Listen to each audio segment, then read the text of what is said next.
ವಿಚಾರವನ್ನು ಭರಿಸುವಂಥ ಶಕ್ತಿ ನೀಡಲಿ ಅಂತಕ್ಕಂಥದ್ದು ವಿಚಾರವನ್ನು ವ್ಯಕ್ತಪಡಿಸಿದ್ದಾರೆ. ತಮ್ಮ ಆಡಳಿತ ಅವಧಿಯಲ್ಲಿ ಹಲವು ಜನಪರ ಯೋಜನೆಗಳನ್ನು ಜಾರಿಗೆ ತಂದಿದ್ದ ಮನಮೋಹನ್ ಸಿಂಗ್ 2005ರಲ್ಲಿ ರಾಷ್ಟ್ರೀಯ ಗ್ರಾಮೀಣ ಉದ್ಯೋಗ ಖಾತರಿ ಯೋಜನೆ ಜಾರಿಗೆ, ಪ್ರತಿ ಗ್ರಾಮೀಣ ಕುಟುಂಬಕ್ಕೆ 100 ದಿನಗಳ ಕನಿಷ್ಠ ಕೂಲಿ ಉದ್ಯೋಗವನ್ನು ನೀಡಿತ್ತು ಗ್ರಾಮೀಣ ಉದ್ಯೋಗ ಖಾತರಿ ಯೋಜನೆ.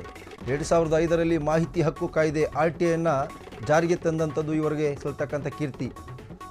ನಿವಾಸಿಗಳಿಗೆ ವಿಶಿಷ್ಟ ಗುರುತನ್ನು ಒದಗಿಸುವ ಆಧಾರ್ ಯೋಜನೆಯನ್ನು ಕೂಡ ಜಾರಿಗೆ ತಂದರು. ಸಾಕಷ್ಟು ವಿರೋಧದ ನಡುವೆ ಪ್ರಸ್ತುತ ಈಗ ಆಧಾರ್ ಕಾರ್ಡ್ ಪ್ರತಿಯೊಂದಕ್ಕೂ ಅನಿವಾರ್ಯವಾಗಿದೆ. ತಮ್ಮ ಆಡಳಿತ ಅವಧಿಯಲ್ಲಿ ಹಲವು ಜನಪರ ಯೋಜನೆಗಳನ್ನು ಜಾರಿಗೆ ತಂದಿದ್ದ ಡಾಕ್ಟರ್ ಮನಮೋಹನ್ ಸಿಂಗ್ 2005ರಲ್ಲಿ ರಾಷ್ಟ್ರೀಯ ಗ್ರಾಮೀಣ ಉದ್ಯೋಗ ಖಾತರಿ ಯೋಜನೆಯನ್ನು ಅವರು ಜಾರಿಗೆ ತರ್ತಾರೆ.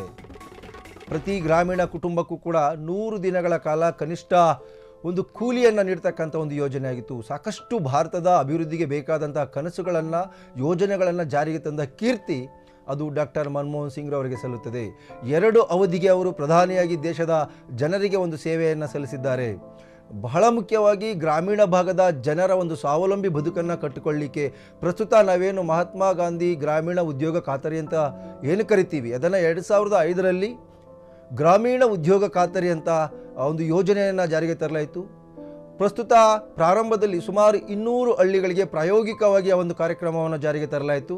ಅದು ಸಕ್ಸಸ್ ಆದ ಬಳಿಕ, ಯಶಸ್ವಿಯಾದ ಬಳಿಕ ಇಡೀ ರಾಷ್ಟ್ರಾದ್ಯಂತ ಆ ಒಂದು ಯೋಜನೆಯನ್ನು ಜಾರಿಗೆ ತರಲಾಯಿತು.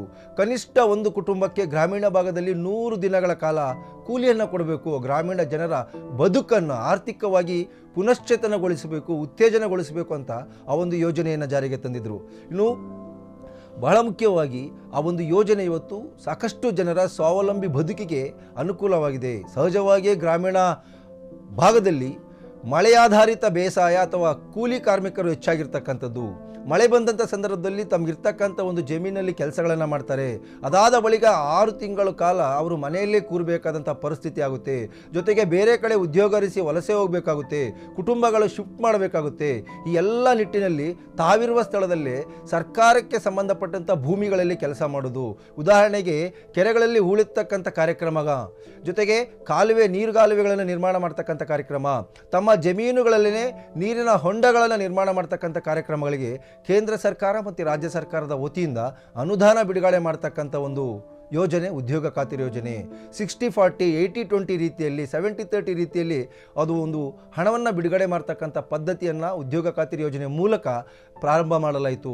ಇವತ್ತು ರಾಜ್ಯಾದ್ಯಂತ ಕೂಡ ದೇಶಾದ್ಯಂತ ಕೂಡ ಗ್ರಾಮೀಣ ಉದ್ಯೋಗ ಖಾತರಿ, ಪ್ರಸ್ತುತ ನಾವು ಮಹಾತ್ಮ ಗಾಂಧಿ ಉದ್ಯೋಗ ಖಾತರಿ ಯೋಜನೆ ಅಂತ ಏನು ಕರಿತೀವಿ, ಅದು ಡಾಕ್ಟರ್ ಮನಮೋಹನ್ ಸಿಂಗ್ ರವರ ಕನಸಿನ ಯೋಜನೆ ಆಗಿದೆ. ಸಾಕಷ್ಟು ಜನರ ಸ್ವಾವಲಂಬಿ ಬದುಕಿಗೆ ಅದು ಈಗ ಅನಿವಾರ್ಯವಾಗಿದೆ ಮತ್ತು ಅದು ಅವರಿಗೆ ಒಂದು ಬಲವನ್ನು ಕೊಡ್ತಕ್ಕಂಥ ಯೋಜನೆಯಾಗಿದೆ.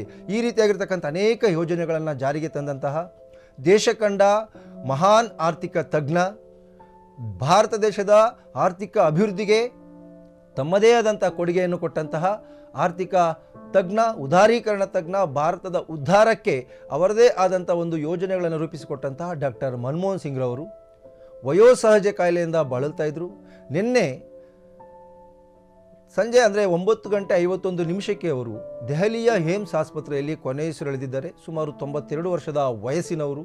ಸುಮಾರು 32 ವರ್ಷಗಳ ಕಾಲ ಮೇಲ್ಮನೆಯ ಸದಸ್ಯರಾಗಿ ಭಾರತ ದೇಶ ಕಂಡ ಅತ್ಯಂತ ಉನ್ನತ ರಾಜಕಾರಣಿಯವರು. ಸಾಕಷ್ಟು ಯೋಜನೆಗಳಿಗೆ ತಮ್ಮದೇ ಆದಂಥ ಕೊಡುಗೆಯನ್ನು ಕೊಟ್ಟಿದ್ದಾರೆ. ಭಾರತ ಅಮೆರಿಕದ ನಡುವೆ ಅಣು ಒಪ್ಪಂದಕ್ಕೆ ಇವರ ಕೊಡುಗೆ ಬಹಳಷ್ಟಿದೆ. ಆಗಿನ ಪ್ರೆಸಿಡೆಂಟ್ ಆಗಿರ್ತಕ್ಕಂಥ ಜಾರ್ಜ್ ಬುಷ್ ಆಗಿರ್ಬೋದು, ಜೊತೆಗೆ ಬಾರಾಕ್ ಒಬಾಮಾ ಆಗಿರ್ಬೋದು, ಅವರನ್ನು ವಿಶ್ವಾಸಕ್ಕೆ ತೆಗೆದುಕೊಂಡು ಆ ಒಂದು ಅಣು ಒಪ್ಪಂದವನ್ನು, ನಾಗರಿಕ ಅಣು ಒಪ್ಪಂದವನ್ನು ಜಾರಿಗೆ ತರುವಲ್ಲಿ ದೊಡ್ಡ ನಿರ್ಣಾಯಕ ಪಾತ್ರವನ್ನು ತೆಗೆದುಕೊಂಡಂತಹ ಒಬ್ಬ ಮುತ್ಸದಿ ರಾಜಕಾರಣದಲ್ಲಿ ಅಜಾತ ಶತ್ರು ಅಂತ ಕರೀತಾರೆ ಮನಮೋಹನ್ ಸಿಂಗ್ ರವರು. ಎಲ್ಲ ಪಕ್ಷದ ನಾಯಕರ ಜೊತೆ ಅವರು ಒಂದು ವಿಶ್ವಾಸವನ್ನು ಇಟ್ಟುಕೊಂಡಂತಹ ಒಬ್ಬ ರಾಜಕಾರಣಿಯಾಗಿದ್ದರು. ಇನ್ನು ಅವರನ್ನು ಹತ್ತಿರದಿಂದ ಬಲ್ಲವರು, ಅವರ ಯೋಜನೆಗಳ ಅನುಷ್ಠಾನಕ್ಕೆ ಕಾರಣೀಭೂತರಾದವರು ಹೇಳೋದೇನಪ್ಪ ಅಂತಂದರೆ, ಮನಮೋಹನ್ ಸಿಂಗ್ ರವರು ಯಾವುದೇ ಒಂದು ಯೋಜನೆಯನ್ನು ಜಾರಿಗೆ ತರುವಲ್ಲಿ, ಅದನ್ನು ತರಬೇಕಾದಂಥ ಪಕ್ಷದಲ್ಲಿ ಸಾಕಷ್ಟು ತಜ್ಞರ ಜೊತೆ ಚರ್ಚೆ ಮಾಡ್ತಿದ್ರು. ಸಾಕಷ್ಟು ಅನುಭವಿಗಳ ಒಂದು ವಿಷಯವನ್ನು ಅವ್ರ ಜೊತೆ ಚರ್ಚೆ ಮಾಡ್ತಿದ್ರು ಅಂತಕ್ಕಂಥದ್ದು. ಇನ್ನು ಇವ್ರ ಬಗ್ಗೆ